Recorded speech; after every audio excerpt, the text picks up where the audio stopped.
వెంకటేశాయ. ప్రతిరోజు మిమ్మల్ని పలకరిస్తున్న శుభోదయం కార్యక్రమానికి స్వాగతం.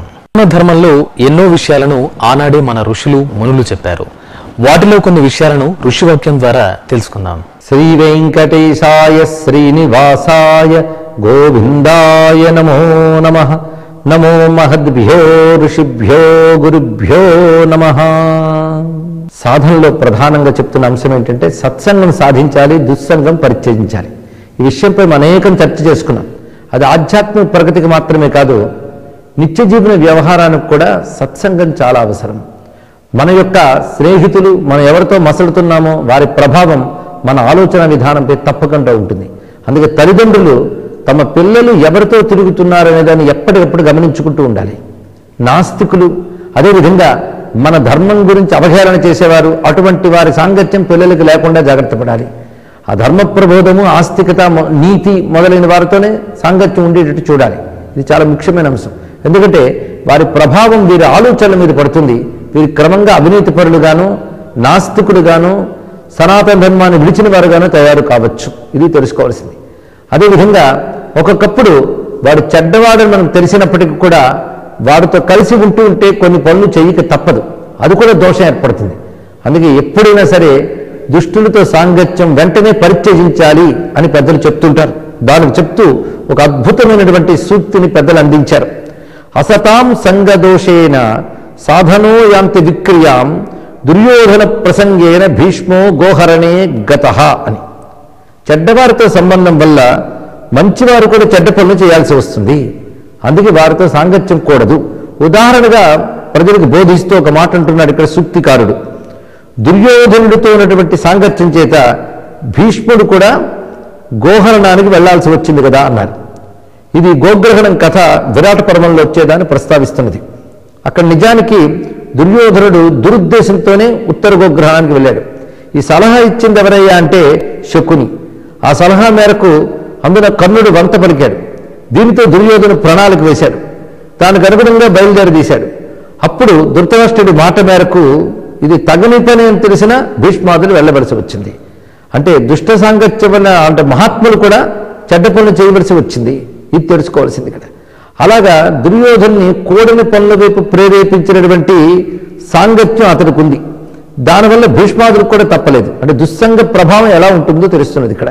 శకుని, కర్ణుడు, దుశ్శాసనుడు మొదలైన వారి దుస్సంగ ప్రభావం వల్ల సహజ దుష్టుడైన దుర్యోధన దుష్టత్వం మరింత పెరిగింది. అందుకే విదురుడు ఒకసారి చెప్తాడు ధృతరాష్ట్రుడితో, నీ కొడుకు బాగుండాలి అంటే అరణ్యవాసానికి వెళ్ళిన ధర్మరాజు దగ్గర కొంతకాలం పంపించు. ఆ ధర్మరాజు దగ్గర ఇతడు కొంతకాలం ఉంటే శిక్షణ పొంది సత్పురుషుడు అవుతాడు అని. ఆ మాట ధృతరాష్ట్రుడు మహాకోపం తెప్పిస్తుంది. దుర్యోధనుడికి సరి వారి మాట వినలేదు. వినుంటే దుర్యోధనుడు బాగుపడేవాడు. బాగుపడే యోగం వాడికి లేదు కనుక వాడు అటు వెళ్ళలేదు. వాడికి ఆకర్షణ ఎవరయ్యా అంటే దుష్టులైనటువంటి దుశ్శాసన కర్ణ శకునులే. అందుకు వాడితో కలిసి దుష్ట చతుష్టయంలో ప్రధానమయ్యాడు దుర్యోధనుడు. అందుకే దుస్సంగం ప్రభావం పిల్లలకు మనం బోధించాలంటే భారతాది గాథల ద్వారానే మనం చెప్పాలి. అదేవిధంగా మహానుభావులైన పాండవుల సాంగత్యం విరాటరాజుకు లభించింది. అక్కడ వారు ఏ విధంగా ఉన్నారంటే అడుగడుగున విరాటరాజును అనేక రకాలుగా రక్షణ ఇస్తున్నారు. వాళ్ళెవరూ తెలియకపోయినా విరాటరాజుని, అతని యొక్క కుటుంబ మర్యాదని కాపాడుతూ వచ్చారు. చివరి వరకు కూడాను వాళ్ళు ఏ సలహాలు చెప్పడం ఇవి చేయలేదు. అదే దుర్యోధనుడు దుష్ట సలహాలు చెప్తూ ఉన్నారు. వాళ్ళ సలహాల ప్రభావం మహాత్ములైన భీష్మాదులను కూడా కోడిన పనులకు ప్రేరేపించింది. కానీ ఇక్కడ పాండవులు విరాటరాజుకు లేనిపోయిన సలహాలు ఇవ్వలేదు. కానీ సమస్య వచ్చినప్పుడు, ప్రమాదం ఏర్పడినప్పుడు తమ దగ్గరుండి రక్షణ ఇచ్చారు, విరాటరాజును గెలిపించారు. అది సత్పురుషుల యొక్క ప్రభావం అలా ఉంటుంది. అది సత్పురుషుల ప్రభావం వల్ల విరాటరాజు ప్రమాదం నుంచి బయటపడి రక్షణ పొందాడు, ఆనందంగా ఉన్నాడు. ఇది సత్పురుషుల సాంగత్య ప్రభావం చెప్పడానికి పాండవుల సాంగత్య ప్రభావం వల్ల విరాటరాజు ఎంత బాగున్నాడో తెలియజేస్తూ, దుర్యోధనాదుల యొక్క సాంగత్య ప్రభావం వల్ల మహాత్ములు కూడా ఎలా కోడలి పనులు చేశారో చెప్తూ భారతం అందిస్తున్నటువంటి అంశం. అది ఎట్టి పరిస్థితుల్లో కూడాను దుష్టుల్ని చేరదీయడం మహా దోషమైనటువంటి అంశమే. అది వాళ్ళ మీద జాలిపడి ఏదో పర్వాలేదులే మనం మంచిగా ఉంటే సరిపోతుంది, వాళ్ళతో ఉంటే ఏముంది అనుకుంటాం.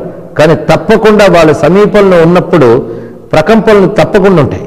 అందుకే దుష్టులతో సహపంక్తి కానీ, సంభాషణ కానీ, సహవాసం కానీ, సహాసనం కానీ, సహాసనం అంటే ఒకే ఆసనంపై కూర్చోవడం కానీ కూడదు అని చెప్తున్న శాస్త్రం.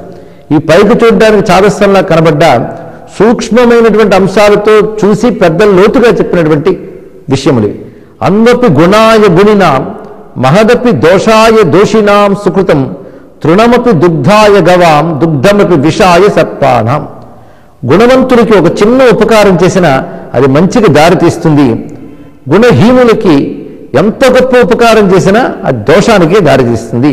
ఇది ఎలాంటిదంటే తృణమపి దుగ్ధాయ గవాం. గడ్డి ఇచ్చినప్పటికీ ఆవు ద్వారా మనం పాలు పొందుతాం, పాలు పోసినప్పటికీ సర్పం ద్వారా విషమే పొందుతాం కదా అని చాలా గొప్ప ఉపమానాన్ని చెప్పారు. దీన్ని బట్టి దుర్జన సాంగత్యం యొక్క ప్రభావం చెప్పాలి. ఈ కారణం చేతనే నారదుడు భక్తి సూత్రాలు కూడాను దుష్ట సాంగత్యాన్ని విడిచిపెట్టమని చెప్తాడు. దుర్జన సాంగత్యం సర్వదా కూడా త్యాజ్యం, గట్టిగా నొక్కి చెప్తాడు. ఇక్కడ విడిచిపెట్టవలసినదే. మరి చేయవలసింది ఏంటంటే తదైవ సాధ్యతాం సదైవ సాధ్యతాం సత్సంగమేవ. సత్సంగాన్ని ప్రయత్నపూర్వకంగా సాధించాలి. అంటే మానవుడు ప్రయత్నించి కష్టపడినా సత్సంగాన్ని పొందాలి. అంతేగాని వాళ్ళు వచ్చినప్పుడు చూద్దానండి అని కాదు, తానే ప్రయత్నించి సత్పురుషుల్ని వెతుక్కొని నిరంతరం వాడితో మసలుతూ ఉంటే ఇతడి భావజాలంపై, ఇతడి జీవన విధానంపై తప్పకుండా వాడి ప్రభావం చూపిస్తుంది. అంతేకాదు సత్పురుషుల సాంగత్యం వల్ల మంచి భావాలు, మంచి గుణాలు కలగడమే కాదు, జీవితంలో కూడా గొప్ప మార్పు వస్తుంది. మానసిక ఉద్రేకాలు తగ్గుతాయి, కామక్రోధాది వికారాలు పోతాయి.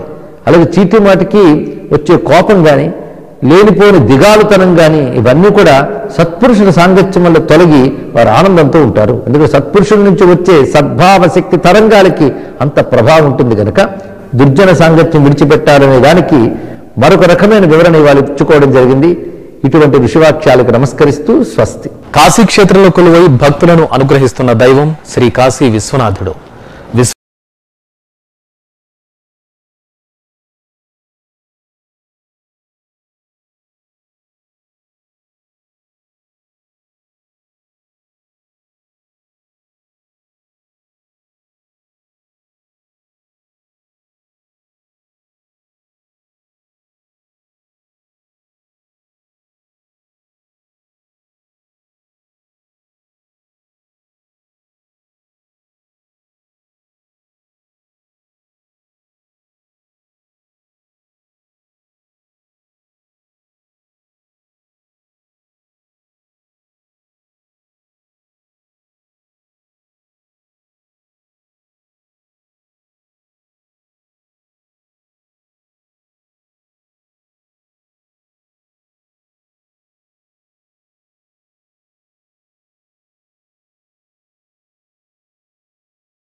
ఆహార్యాః నిరాతంకాః నిరాశయాః భజామహేద్య గోవిందం ఇత్యుక్తాం గోదాం నమామ్యహం. ధనుర్మాసంలో మనం గోదాంబికను స్మరించుకోవాలి కనుక ఈ గోదాంబికాదేవి స్మరణలో ఆ గోదాంబిక తిరుప్పావైలో ప్రబోధిస్తున్నటువంటి ఆ వ్యవహారం ఏదైతే ఉన్నదో దాన్ని మనకు ఈ శ్లోకం పరిచయం చేస్తున్నది. ఓ గోపకన్యలారా, మనం శ్రీ మహావిష్ణువుని సేవించేటువంటి ప్రయత్నంలో ఎలా సేవించాలి అంటే నిరాహారాహ, ఉపవాస వ్రత దీక్షను పూని మరీ ఆ స్వామిని మనం సేవించుకోవాలి అని చెప్తున్నది. నిరాహార్యాహ, మనం ధరించేటువంటి వివిధములైనటువంటి ఆభరణ వస్త్రాదుల మీద ఏ విధమైనటువంటి ప్రీతి లేకుండా, ఆభరణములని వేటిని కూడా ధరించకుండా కేవలం సామాన్యమైనటువంటి వ్రత వస్త్రములను ధరించి ఆ స్వామిని మనం సేవించాలి అని. నిరాతంకాః, ఈ వ్రత దీక్షను మనం పూనినప్పుడు ఏ విధమైనటువంటి లౌకికములైనటువంటి ఆటంకములు కూడా మనను పీడించవు కనుక మనం నిరాతంకులమై ఆ స్వామిని సేవించుకోవాలి. అలాగే నిరాశయాః, శుద్ధమైన మనస్సుతోటి నాకు ఈ కోరికను తీర్చుము ఈ కోరికను తీర్చుము అని చెప్పేసి రకరకాల కోరికలను మనస్సులో పెట్టుకోకుండా కేవలం శుద్ధమైనటువంటి భావనతోటి ఆ స్వామిని శుద్ధ ప్రేమను అభివ్యక్తం చేస్తూ పరమ ప్రేమరూపా భక్తి అన్నటువంటి నారద సూత్రాలలో చెప్పబడినటువంటి ప్రకారం మనం ఆ స్వామిని సేవించాలి. భజామహేద్య గోవిందం కనుక అటువంటి భావనతోటి మనం అందరం కూడా ఈ రోజున గోవిందుని భజిద్దాము, సేవిద్దాము రండి అని ఆ గోపకాంతలను ఏ గోదాంబిక అయితే ఆహ్వానిస్తున్నదో తాం గోదాంబికాం నమామ్యహం, అటువంటి గోదాంబికకు నా యొక్క ప్రణామములను నేను సమర్పిస్తున్నాను అని మనం భావించుకోదగినటువంటి మాసం ఈ పవిత్రమైనటువంటి ధనుర్మాసం. మార్గశీర్ష మాసంలో ఒక్కో తిథిలో ఒక్కో విశిష్టత దాగి ఉంది. మరి ఈ రోజు తిథిలో దాగి ఉన్న విశిష్టతను కొంత తెలుసుకుందాం. ఈరోజు డిసెంబర్ 18వ తేదీ చాంద్రమాన హేమలంబినామ సంవత్సర దక్షిణాయన హేమంత ఋతువులో మార్గశిర మాసంలో చివరి తిథి అయినటువంటి అమావాస్య తిథి సోమవారం, జ్యేష్ఠ నక్షత్రం. ఈ రోజున మార్గశీర్ష మాసంలో కృష్ణపక్షంలో చివరిదైనటువంటి అమాతిథి సూర్యోదయం తర్వాత కొన్ని గడియలు వ్యాప్తమై ఉన్నది కనుక మనం సంకల్పాదులలో అమావాస్య తిథిని చెప్పుకోవాలి. అలాగే జ్యేష్ఠ నక్షత్రం కూడా గడిచిన రోజున సంపూర్ణంగా ఉన్నది. ఈ రోజున సూర్యోదయానంతరం కొంతవరకు వ్యాప్తమై ఉన్నది కనుక మనం జ్యేష్ఠ నక్షత్రాన్ని చెప్పుకోవాలన్నమాట.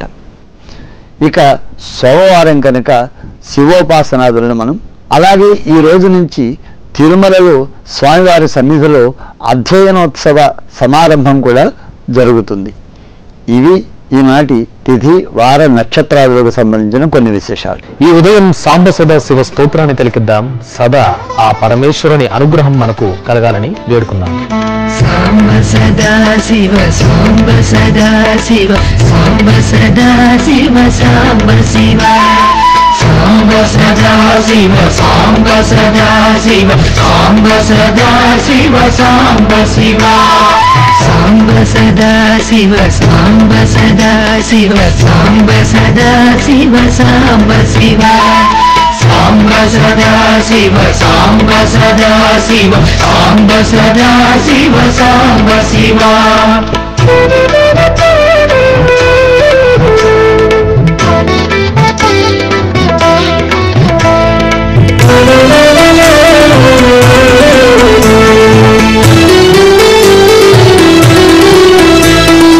అద్భుత విగ్రహ అమరాధీశ్వర అగణిత గుణగణ అమృత శివ ఆనందామృత ఆశ్రిత రక్షక ఆత్మానంద మహేశ శివ ఇందు కళాధర ఇంద్రాది ప్రియ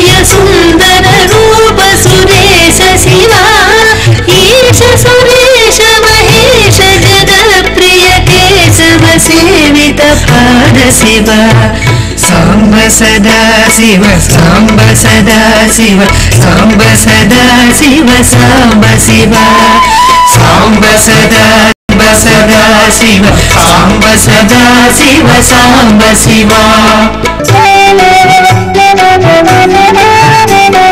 పురగాది ప్రియ భూషణ శంకర నరక వినాశన కేశ శివ ఊర్జిత దానవ నాశ పరాత్పర ఆర్జిత పాప వినాశ శివ ఋగ్వేద శృతి మౌళి విభూషణ రవి చంద్రాగృతి నేత్ర శివ రూపమనాది ప్రపంచ విలక్షణ తాప నివారణ తత్వ శివ సాంబ సదా శివ సాంబ సదా శివ సాంబ సదా శివ సాంబ శివ.